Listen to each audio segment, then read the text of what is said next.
നമസ്കാരം ഗായ്സ്. ഇതൊരു promotion video ഒന്നുമല്ല കേട്ടോ. എന്നാലും വെറുതെ ഒന്ന് എനിക്കൊരു വീഡിയോ ചെയ്യണം തോന്നിപ്പോയി.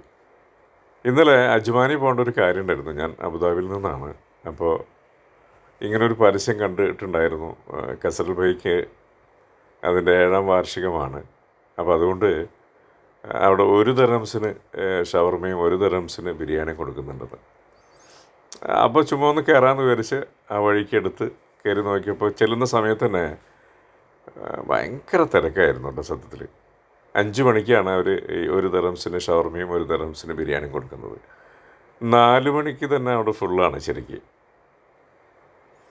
അങ്ങനെ ഞാൻ ഉള്ളിലോട്ട് കയറി നോക്കിയപ്പോൾ ഒരു ചെയർ ഒഴിവുണ്ട്, ബാക്കി എല്ലാം ഫുള്ളാണ്.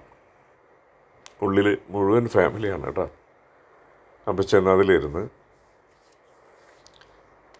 എന്താ പറയുക, 5 മണിയാകുമ്പോൾ കറക്റ്റ് അവർ ടോക്കണും കൊണ്ടുവന്നു. ബിരിയാണി 1 കോയിൻ.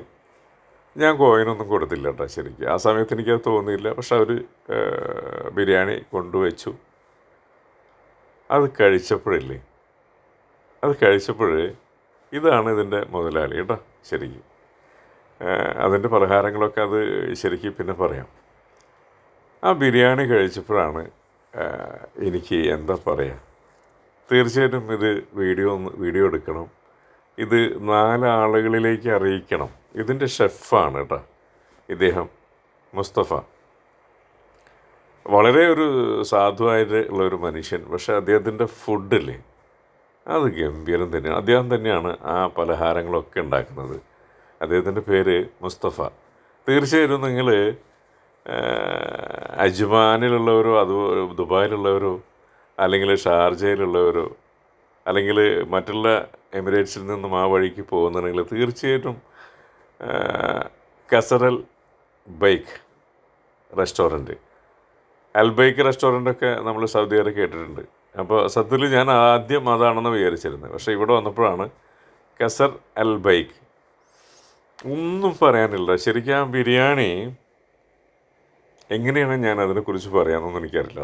അത്ര ടേസ്റ്റി ആയിട്ടുള്ള 15 ദിർഹംസിനാണ് ആ ബിരിയാണി അവർ നോർമലി കൊടുക്കുന്നത്. അത് 1 ദിർഹംസിനായതുകൊണ്ട് തന്നെയാണ് ഇത്രയധികം ആൾക്കാർ. അതല്ലെങ്കിൽ നമ്മളിത് അറിയപ്പെടില്ല ശരിക്കും അല്ലേ.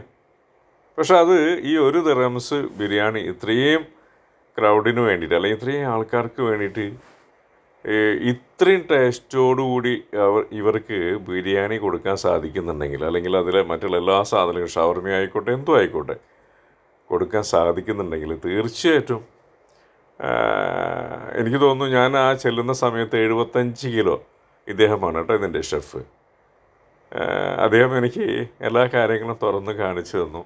ഇതാണ് ബിരിയാണി, വേറെ ഉണ്ടാക്കിക്കൊണ്ടിരിക്കുന്നു, അരി കഴുകിക്കൊണ്ടിരിക്കുന്നു. ഇതൊന്നും ഞാൻ കാണിക്കുന്നില്ല കേട്ടോ ശരിക്കും. ഞാനതൊന്ന് വെറുതെ ചുമ്മാ ഒന്ന് അദ്ദേഹത്തെ കാണാൻ വേണ്ടി പോയതാണ്. വളരെ സാധുവായിട്ടുള്ള ഒരു മനുഷ്യൻ. പക്ഷേ അദ്ദേഹത്തിൻ്റെ ആ കൈകളിലെ രുചി അതൊന്ന് വേറെ ഒന്ന് തന്നെയാണ് കേട്ടോ. അപ്പോൾ ഇത് പറഞ്ഞു വരാൻ കാരണം, നിങ്ങൾ തീർച്ചയായിട്ടും ആ വഴിക്കൊക്കെ പോകുന്നുണ്ടെങ്കിൽ ഇങ്ങനെ ഒരു ടേസ്റ്റോട് കൂടിയിട്ടുള്ള ബിരിയാണി ഇവിടെ കിട്ടും. കാരണം ഞാനത് പ്രത്യേകിച്ചും പറയാൻ കാരണം, ഇത്രയധികം ക്രൗഡിന് വേണ്ടിയിട്ട് അദ്ദേഹം ബിരിയാണി ഉണ്ടാക്കി അത് നമുക്ക് ഇത്രയും ടേസ്റ്റോടുകൂടി കഴിക്കാൻ സാധിക്കുന്നുണ്ടെങ്കിൽ നോർമലായിട്ട് ആ അൽബൈക്ക് എന്ന ഈ റെസ്റ്റോറൻറ്റിൽ എത്രമാത്രം രുചി ഉണ്ടാവും, അതാണ് ഞാൻ ചിന്തിക്കുന്നത്. അപ്പോൾ തീർച്ചയായിട്ടും നിങ്ങൾ ഈ വഴിക്ക് പോകുന്നുണ്ടെങ്കിൽ തീർച്ചയായിട്ടും അൽബൈക്കിൽ കയറുക. അതിൻ്റെ മുതലാളിമാർ സൂപ്പറാണ് കേട്ടോ.